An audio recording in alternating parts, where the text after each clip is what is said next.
outfit your mechs, deploy them into battle, and blow away your enemy. Hello everyone, and welcome back to another Impressions video. This time for Front Mission First, the remake of the PlayStation remake of the original Front Mission released on the Super Famicom in Japan in 1995. This latest iteration is only available on Nintendo Switch. Having never played any version of the game before, I thought I'd give you an intro to the game and some of my thoughts on it. The game takes place on Huffman Island in 2090, which is caught up in a tense, fragile peace between two superpowers, the Oceania Cooperative Union and the Unified Continental States. In this backdrop, Captain Royd Clive of the OCU military is sent to investigate a UCS munitions plant. Needless to say, the mission goes horribly awry, war breaks out between the two powers, Royd's fiancée and squad member is lost, and Royd is blamed for the incident and discharged from the military. After this, Royd works as a mercenary as he seeks for the truth about what happened that fateful day. The wars of 2090 are fought using giant mechs, or Wanzers as the game calls them. You are allowed a great deal of customization when it comes to outfitting your Wanzers, from equipping different weapons and items to swapping out the actual parts, like arms, legs, and body. Weapons can be equipped in both hands of your Wanzers and on the shoulders. The shoulders can be equipped with things like missile launchers and shields, while the hands are equipped with various machine guns, shotguns, rifles, grenade launchers, and even melee weapons. As I mentioned, you can also swap out the actual arms, legs, CPU, and even body of your Wanzers. Doing so will adjust the stats of your mech, giving it faster movement, better armor or HP, power, or even attack damage. I really appreciate the level of customization we're given here, as one of my favorite things to do in any RPG or tactical game is build my characters or units for specific purposes and how I want them to be built. A lot of the strategy in Front Mission comes in the preparation you do in outfitting your units, particularly later on as different pilots become better with different weapons.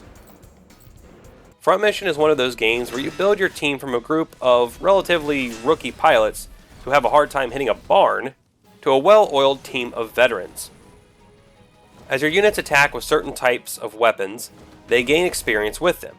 So if you want a pilot to be good with short-range weapons like machine guns, have them use machine guns to attack with. If you want them to be good with missiles, keep them at range and use up all their missiles before moving in on the enemy to attack with other weapons. While all skills will get a small boost upon leveling up, you really need to focus on using and training the skills you want a particular pilot to be good at, so you can develop a well-rounded team. In combat, each part of your Wanzer has a health bar and can be destroyed. Your unit will only be lost, however, if the body is destroyed. This means that as long as you still have one arm and your body, you can keep on fighting. Losing parts has a cost, however. Losing your Wanzer's legs will greatly reduce your movement speed, losing an arm will prevent you from using the weapon it was holding, and any shoulder-mounted weapon on that arm as well. This means it pays to keep repair kits on each of your units to keep them combat ready throughout a mission.